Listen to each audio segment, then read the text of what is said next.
Pozdravljeni v podkastu Od genov do zvezd. Moje ime je Sašo Dolenc in pripovedoval vam bom zanimive zgodbe iz sveta znanosti.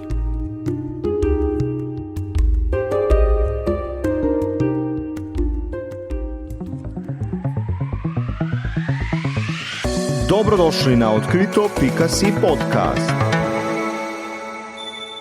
Dobrodošel Sašo Dolenc v podkastu odkrito.si. Vesel sem, da vas lahko gostimo. Vi ste fizik, filozof, novinar, prevajalec, promotor znanosti, soustanovitelj spletne strani oziroma časopisa Kvarkadabra, časopisa za promocijo znanosti, predavatelj pa sodelavec Inštituta za kriminologijo, a ne? Ko sem pogledal vaš življenjepis, je pisal, da ste študiral fiziko in filozofijo. Kako gre to skupaj? Nenavadna kombinacija. Lepo pozdravljeni. Ta kombinacija v bistvu ni tako nenavadna, no? Če se hočeš ukvarjati z znanostjo oziroma neke vrste refleksijo same znanosti. Mene predvsem zanima, kako znanost deluje, kakšno mesto ima v družbi, kako napreduje skozi čas. Ne? In zdaj, če nekako študiraš fiziko, spoznaš to naravoslovni del znanosti, ne? Skozi filozofijo pa še drug del, to se pravi bolj humanistiko in pa hkrati tudi vprašanja, ki se odpirajo o sami znanosti, pa jih sama znanost niti ne obravnava tako pogosto. Ne?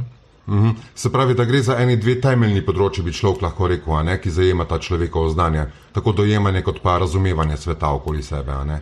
Ja, nekako sta dobra osnova za to, kar počnem. No. Lahko bi bilo pa tudi kaj drugače, ne? Ampak vsak se odloči tako, kot je njemu v nekem trenutku blizu in kjer misli, da bo lahko največ zanimiv ga potegnil. Ne? In meni nikakor ni žal za ta izbor in sem zadovoljen z njim. Lete, mi dva danes tale pogovor opravljamo nadaljavo, a ne? Situacija se je spet zaostrila pri nas, a ne? Kako vi občutite današnjo situacijo? Ja, svet se je dejansko zelo spremenil, ne, odkar se je epidemija začela.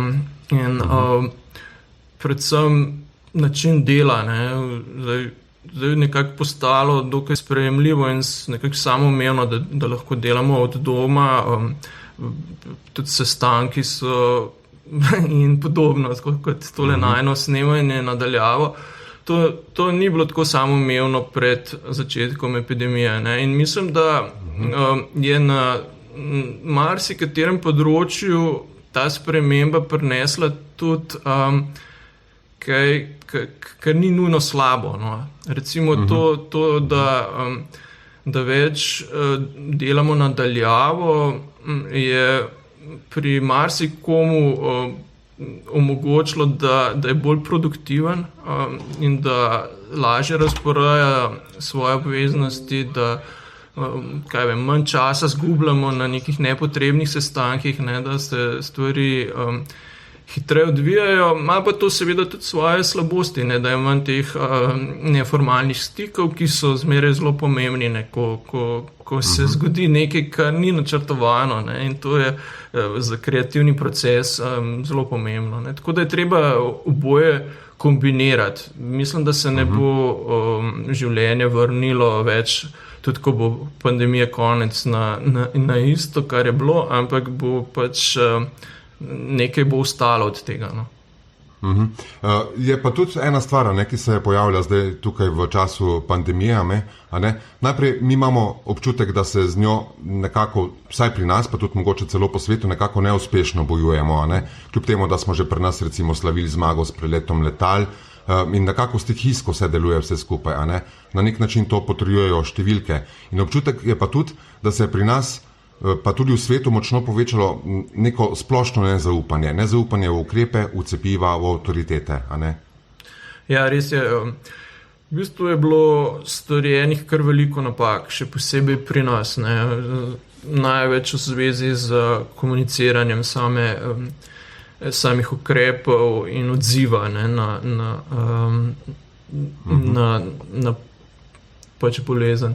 Zdaj, na začetku smo se v bistvu kot družba, ker je bila Italija blizu, ne, Bergamo je bil blizu, smo se zelo močno odzvali, ne, in takrat smo res prekinili stike, se zaprli, ne, in smo zelo dobro šli skozi ta prvi val, potem pa se je to zaupanje zgubilo. Ne. Zdaj, kaj točno je povzročilo to, zakaj se je to zgodilo, tukaj je pač več hipotez, sigurno bi se dalo marsikaj peljati bolje, ne, kot smo mi peljali. Recimo pač države, ki so se zelo dobro nekako obnesle, kot je recimo Nova Zelandija, tam je pač premijerka neposredno komunicirala z ljudmi, odgovarjala na njihova vprašanja, na njihove skrbi, imela cel štab stroke, ki ni bila samo zdravstvena, ampak tudi komunikacijska, ne, pač tudi z področja komuniciranja znanosti, to se pravi ljudje, ki so prav posebej zverzirani, kako povedati nekaj, da bodo ljudje lahko razumeli, in tudi so potem gledali, če ljudje pravilno razumejo, se pojavljajo kakšna napačna razumevanja, ne, in so potem to dodatno pojasnevali. Na ta način se ustvari neko zaupanje, ne, neka vez, ki je nujna, da ljudje sledijo ukrepom in delajo imajo občutek, da delajo nekaj v skupno korist. Ne.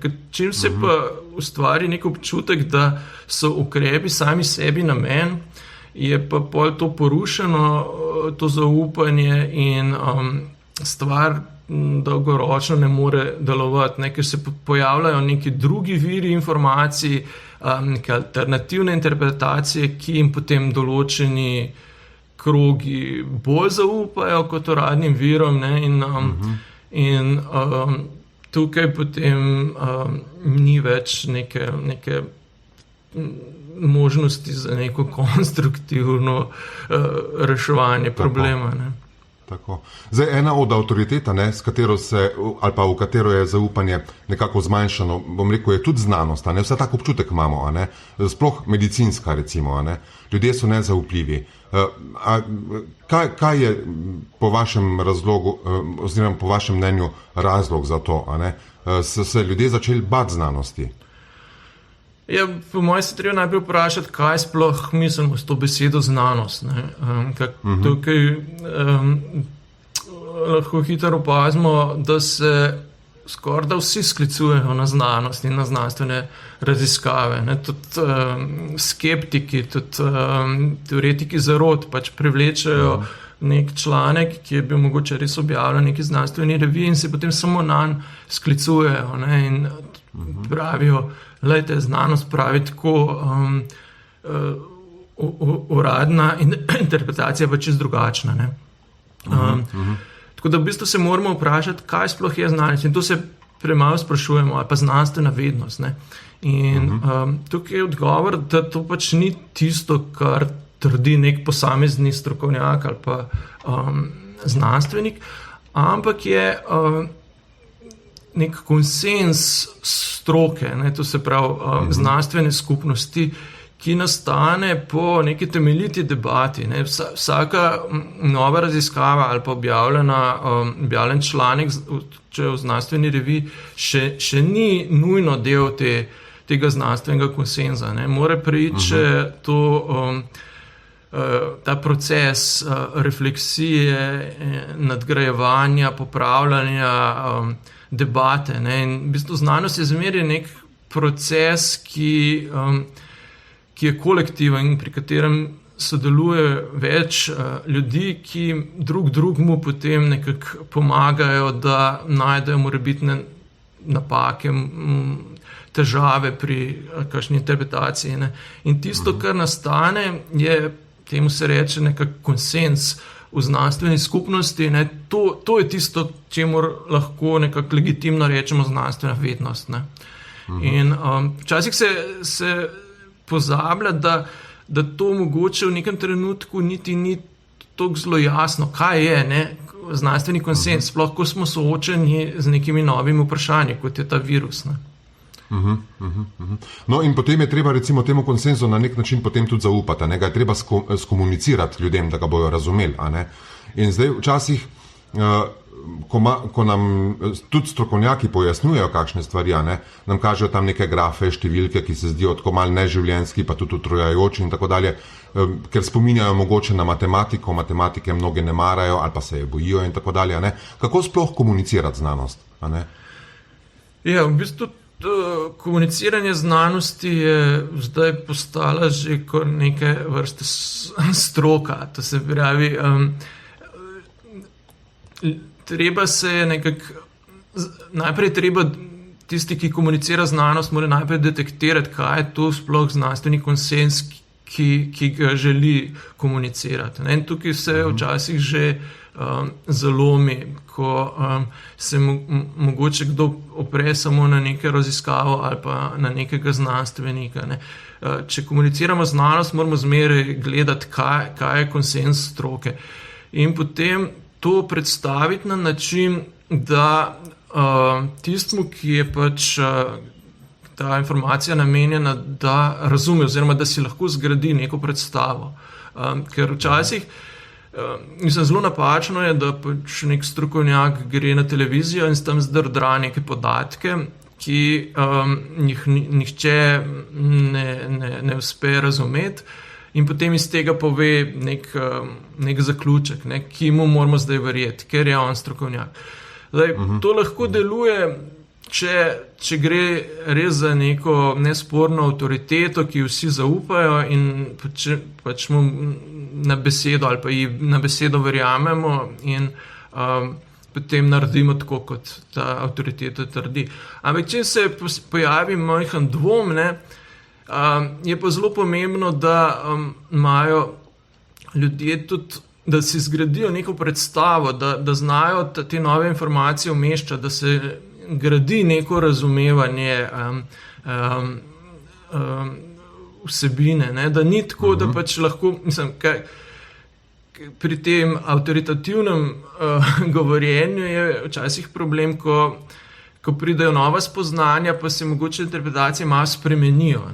Kaj vem, na začetku epidemije smo imeli problem s temi maskami, ko se še ni čez dobro vedela, pa z kužnostjo, preden začutiš simptome.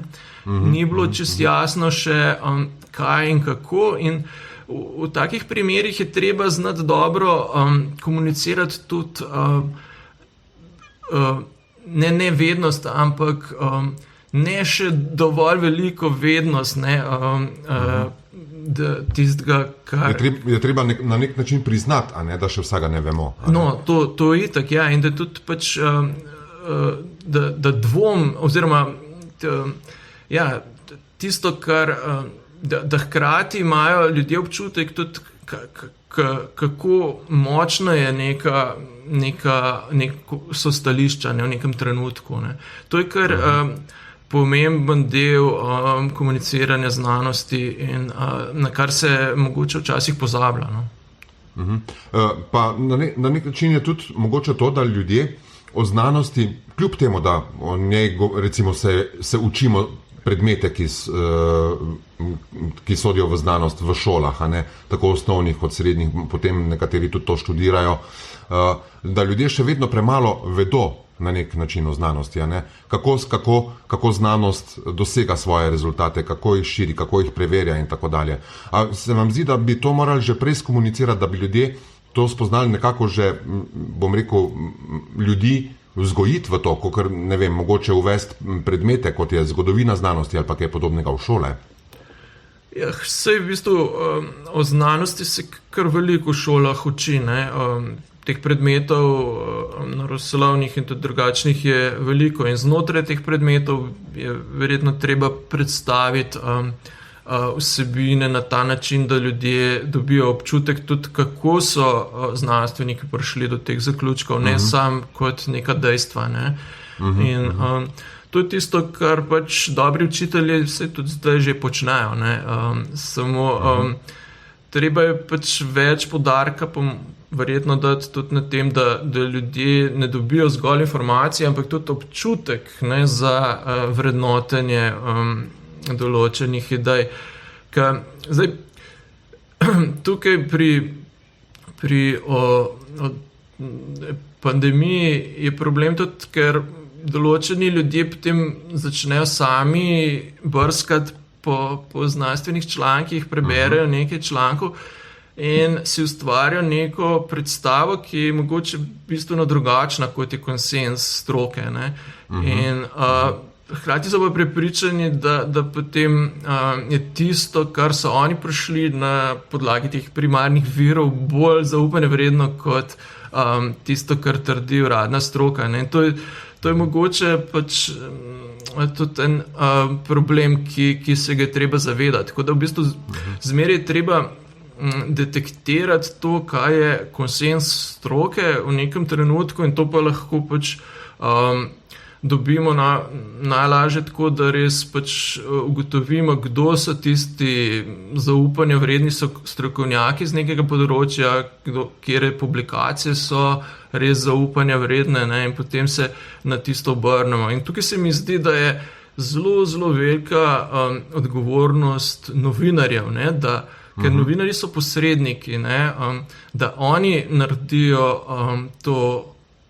to preverjanje, ne, da ima pač vsak medij nekoga, ki se spozna na področje, zdaj za področje pandemije pa virusa, mislim, da bi moral pa res, da je že vsak medij imeti neko skupinco ljudi, ki ima občutek za to, na koga se je treba obrniti, in da hkrati zna tudi vrednotiti vire. Ne. Ko pride neka nova informacija, ni nujno, da je zdaj zmeri tudi če pride iz nekega zanesljivega vira, ne, da je takšna, ki lahko 100% verjamemo. Ne.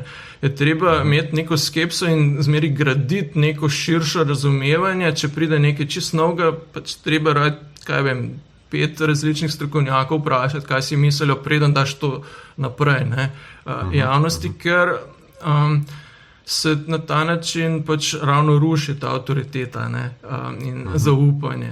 In to je tisto, kar se mi zdi, da v naših medijih mogoče pač nekateri mediji delajo super, nekateri, ki imajo tudi velik doseg, pa mislim, da preveč nepreverjenih informacij spuščajo v javnost.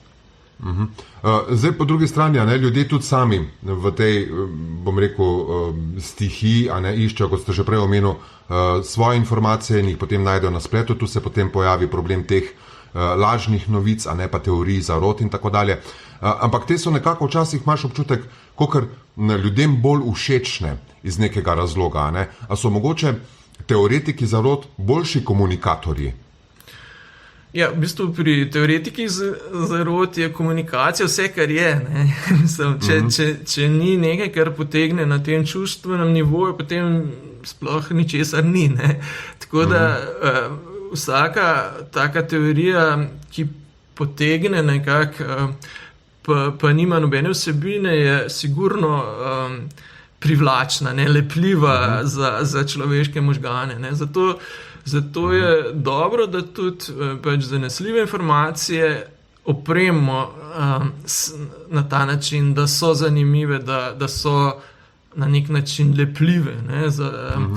In to je pa tisto, kar dobro novinarstvo pa dobro komuniciranje znanosti počne, ne?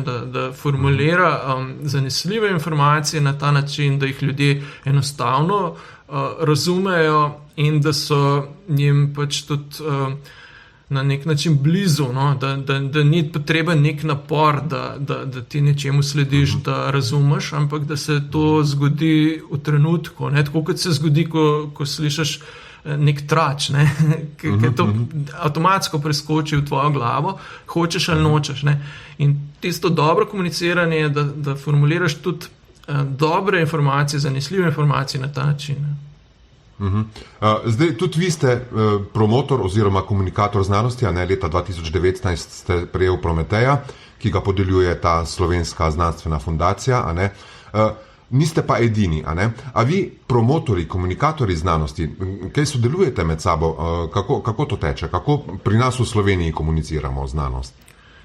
Ja, poznamo se, seveda, in tudi si izmenjujemo kakšne informacije v to, ampak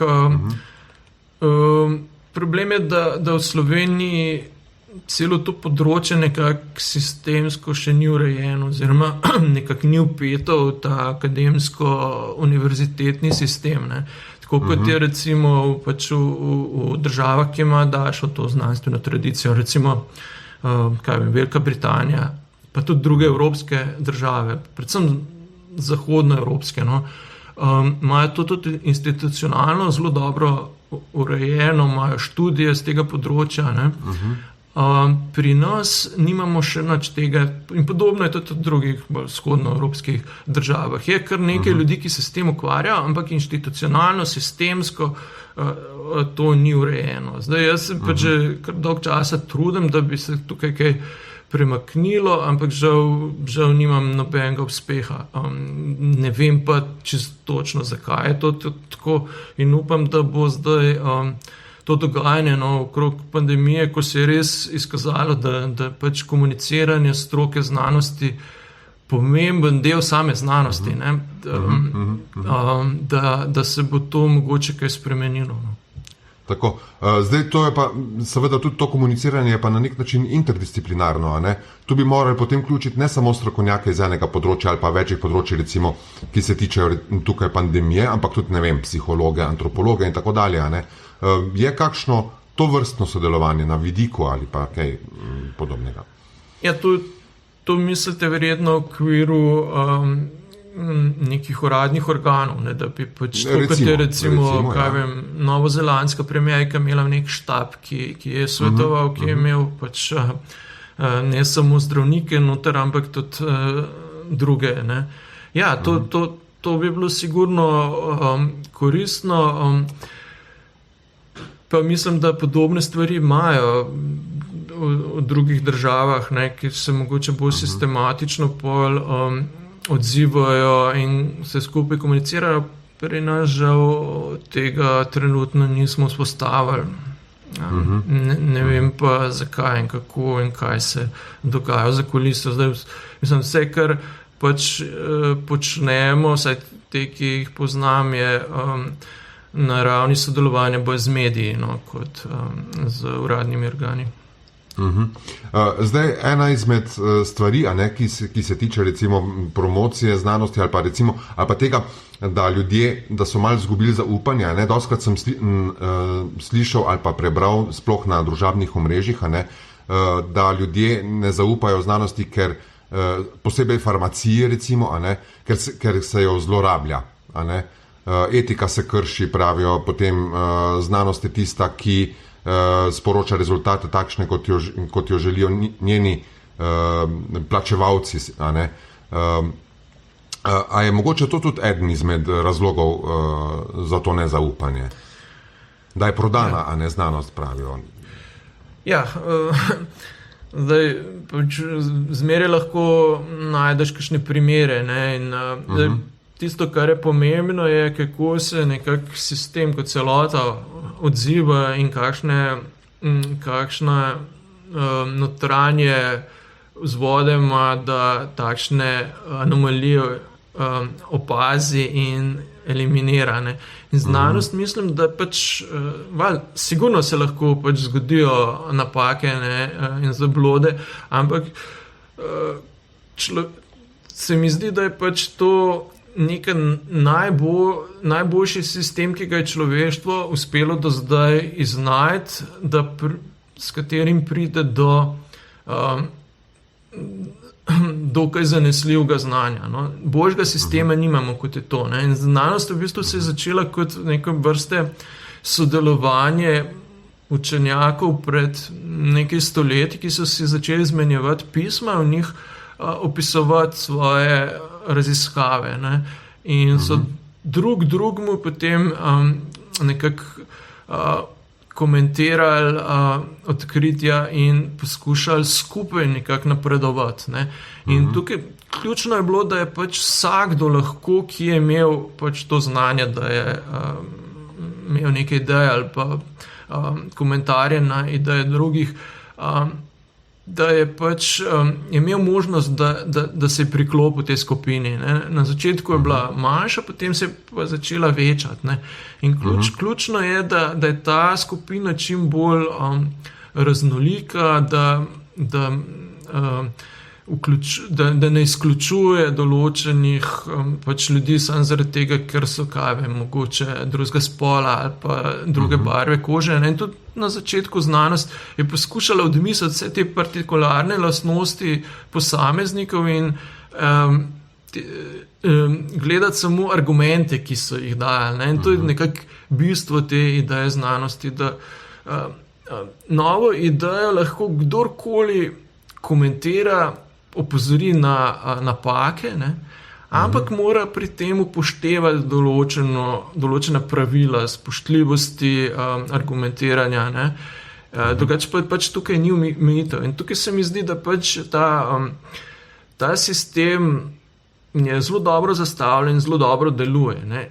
Jasno pa se občasno pojavljajo kakšne napake, ampak nimamo božjega sistema. In jaz mislim, da pač tudi glede odziva na epidemijo se je znanost izvrstno odzvala, ne? Mislim, in se še zmeri. In tukaj imamo res prav s pomočjo novih tehnologij, ne? Se znanstveniki po svetu odzivajo na nove situacije tako na ravni minut skorda, ne? In začnejo raziskovati nove probleme in podajati interpretacije. Ne? Tako da pač ta znanstvena skupnost mislim, da zelo dobro deluje in tukaj mislim, da lahko brez težav zaupamo tem zaključkom. Je pa znanost zaenkrat vsaj, a ne, še povsem človeška domena, a ne? Vendar pa v njo nekako vedno bolj urivamo umetno inteligenco, ne? Si z njo pomagamo oziroma si znanstveniki z njo pomagajo. Ali ta umetna inteligenca pa napreduje z veliko brzino, a ne, hitrostjo, ali lahko pričakujemo, da nas bo nekoč presegla? Ne vem. Ne vem, to je pač...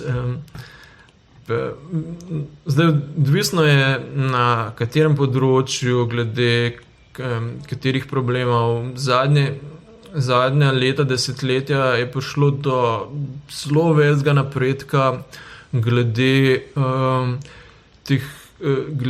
upravil, ki so bile včasih dojeta kot specifično človeška, recimo prepoznavanje govora ali pa prepoznavanje nekih čudnih oblik. Ne. To je bilo nekaj, po čemer smo v bistvu še nedavno nekako razločevali, a je nekdo človek ali ni, ne, recimo na internetu, a je stroj tisti, ki se hoče prijaviti nekam, ali je človek zadaj. Ne. No, zdaj pač ta tehnologija že toliko napredovala, da marsikaj od tega, kar je bilo včasih enostavno za človeka, pa težko za stroj, je zdaj tudi enostavno že postalo za stroj. Ne. Ampak ali pa recimo vožnja avtomobilov, ne? Tukaj je bil strašno velik napredek. In to so pač opravila, ki bodo vsekakor olajšala naše življenje. Zdaj, in bodo vplivala tudi na mogoče dojemanje tega, kaj je specifično človeško in kaj ni. Ne? Samo da bi pač tako preprosto rekel, da zdaj pa nas je neka umetna inteligenca presegla, to pa je pač zelo odvisno od konkretnih nalog, konkretnih okoliščin. Tisto, kaj pa zelo daleč, pa pač ne vemo. Ja, tako. Sicer obstaja tudi teorija, ne? Mislim, da Martin Rees pravi, da je umetna inteligenca oziroma pravi tako, da je človekovo biološko življenje samo predstopnja strojnega, a ne? Ki nas bo potem nekako nadomestilo. A ne? Ampak to verjetno ne bo to hitro. Ja, dvomim. Ne bo. Kje je po vašem prihodnost znanosti? Ja, v bistvu velik problem znanosti trenutno je množičnost same znanstvene produkcije in števila ljudi, ki se ukvarjajo z znanostjo, ne, ki medsebojno nekako tekmujejo in poskušajo pač znotraj tega znanstvenega sveta se dokaza tako, da ima čim večjo produkcijo. Ne? In tudi ta produkcija je, ne vem, koliko je zdaj, 1 milijon znanstvenih objav na leto. Ne? To je pač nekaj, kar je čist nepregledno in nepredstavljivo. In se ustvari ogromno tudi nekih publikacij, ki so same sebi namene. Znanost mora najti nek način, kako bo lažje, kako bo uspela te probleme naslavljati in kako bo se bolj usmerila v res neko kvaliteto, ne? Kvaliteto raziskav in kvaliteto objav in kako bo najdla nekak stik s temi svojimi izvornimi idejami, ne? Da gre za nek sistem preverjanja idej, ki temelji na tem, da imajo pač vsi dostop in da so vse ideje, ki so relevantne, slišane in ovrednotene in da skupaj nekako znanje napreduje. Ne? In mislim, da pač tukaj more znanost, to se debate o tem poteka zelo intenzivno, ne? Se nekako zaveda teh problemov in jih nadgrajuje. Ne? Ampak to je bolj vezano z samo znanstveno skupnostjo, ne toliko umeščenostjo znanosti v družbo. No? Kje pa je tu Slovenija? Ja, Slovenija je tako nekako v povprečju, mogoče malo premalo energije namenjamo temu, da bi naslovili neke konkretne probleme tega našega majhnega prostora. Ne? Preveč smo se v nekem trenutku uporali na neke algoritme, ki naj bi avtomatsko vrednotili znanstveno produkcijo. Ne. Mislim, da se je treba vrniti nazaj v prevzemanje odgovornosti, osebne odgovornosti in vrednotenje preko vsebine, ne preko sklicevanja na razne algoritme in številke, ki se jih da zelo enostavno tudi zmanipulirati. To je seveda potem stvar znanosti same kot take. Ne? Kaj pa ljudje v Sloveniji? Imamo v Sloveniji poleg vas še kakšnega takšnega komunikatorja znanosti, bom rekel, ki zna ljudem predstaviti stvari na način, ki ga lahko razumejo? A ne? Imamo slovenskega, ne vem, Davida Attenborougha ali pa kaj podobnega? Ja, kar nekaj mlajših kolegov se kar aktivno in kolegice poskuša aktivno ukvarjati s tem področjem. Ne? Fajn je, da pač vsakdo najde neko domeno, za kateri je bolj domač, ne? In da se pač te dejavnosti razdelijo. Ali pa da je nekdo, raje nastopa v videih, ne, drugi raje piše.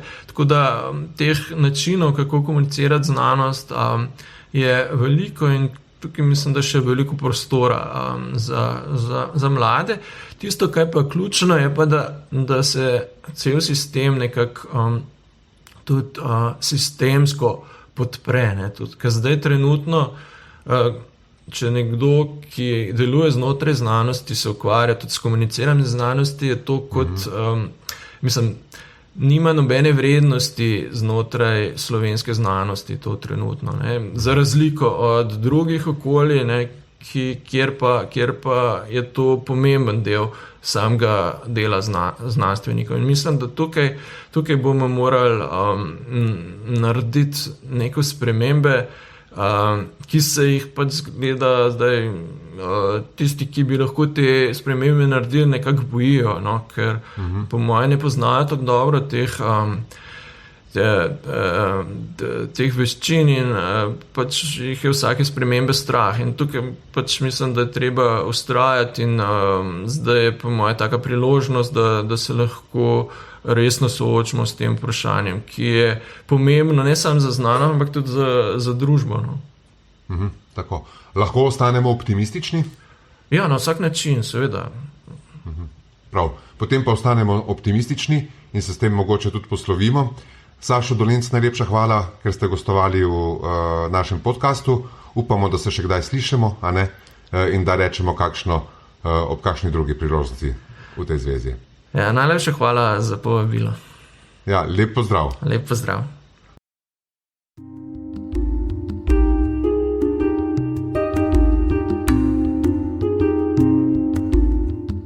To je bil podcast Od genov do zvest.